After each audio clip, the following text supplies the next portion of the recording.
Hello friends, welcome back to my channel Happy Notes. This is Happy Dwivedi. As we studied in last video clips, French revolution का एक छोटा सा idea लिया था हम लोगों ने। क्यों लिया था? तो कि जो हमारा हिस्ट्री का क्लास 10 का first chapter rise of nationalism Europe, इसमें इसकी ज़रूरत पड़ती और पड़ेगी। तो अब हम इसके इंट्रोडक्शन पार्ट पर आ रहे हैं। अब जैसे इंट्रोडक्शन पार्ट पर आएंगे तो आपको एक बहुत बड़ी सी फोटो दिख रही है, बहुत बड़ी सी पेंटिंग दिख रही है जिसको हम डिस्क्राइब कर रहे हैं। उसके डिस्क्राइब में क्या क्या बताया गया है, किसने उसको ड्रॉ किया, उसके बारे में पढ़ रहे हैं। तो जो आप प्रिंट देखेंगे, बहुत बड़ी सी प्रिंट जो आपको दिख रही है इसके इंट्रोडक्शन पार्ट में चैप्टर के, उसको बारे में हम पूरा पढ़ रहे हैं।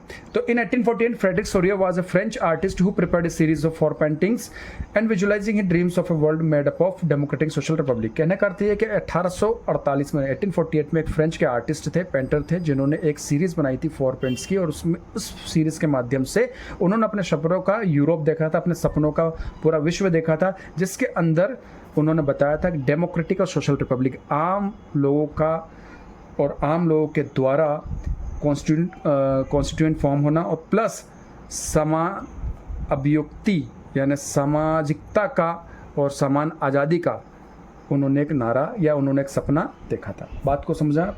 तो उन्होंने जो प्रिंट रोक रही थी वो मेन प्रिंट क्या थी? Visualising his dreams of a world made up of democratic and social Republic. आगे बढ़ते हैं।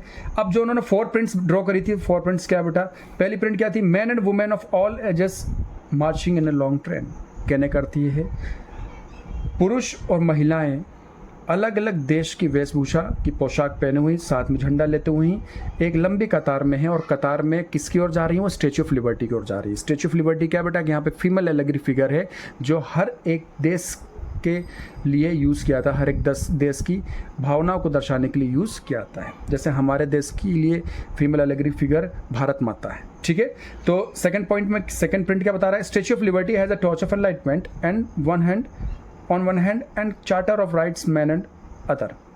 जो स्टैच्यू ऑफ लिबर्टी है, वाइट कलर का जो फीमेल एलेगरी फिगर है, जो बेटा जो एक वो फीमेल एलेगरी फिगर को मैं आपको इसलिए बता रहा हूँ, कहीं ना कहीं उसके हाथ में एक टॉर्च ऑफ एनलाइटमेंट है ना, और दूसरे हाथ में उसके राइट चार्टर्स ऑफ मैथ्स हैं।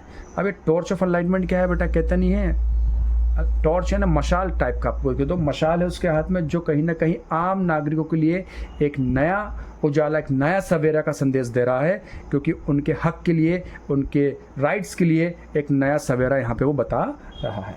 सेकंड पॉइंट क्या है इसी के अंदर? दूसरे हाथ में जो स्टैच्यू ऑफ लिबर्टी, उसके हाथ में राइट चार्टर ऑफ मेंशन है, आम फंडामेंटल राइट्स है आम लोगों के, सिटीजन के लिए, स्पेशली यूरोप के लोगों के लिए। Symbol of absolutist institution are on earth या आर सेटर्ड ऑन अर्थ, ये कह सकते हैं हम। जो एब्सोल्यूटिस्ट इंस्टीट्यूशन है, जो मोनार्ची हैं, अब वो बिखरे हैं और पृथ्वी पर पड़े हुए हैं।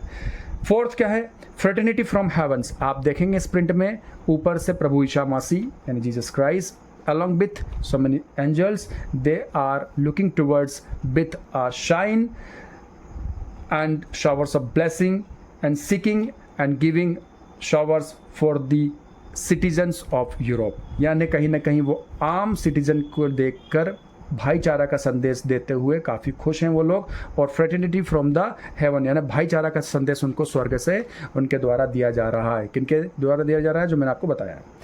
अब लास्ट पॉइंट कवर करते हुए चलते हैं कि इसी कतार में खासकर अमेरिकन पीपल्स, स्विट्जरलैंड और अलॉन्ग विथ जर्मनी का झंडा लिए हुए लोग बाग स्टैच्यू ऑफ लिबर्टी से पास हो चुके हैं। यानी कहने का अर्थ है कि यहाँ पे भी नेशनलिज्म की भावना आ चुकी है, यानी नेशनलाइज्ड हो चुके हैं, वहाँ पे डेमोक्रेटिक या डेमोक्रेसी आ चुकी है। ये एक सरल शब्दों में मैंने आपको समझाने की कोशिश की थी इसका introduction part rise of nationalism Europe.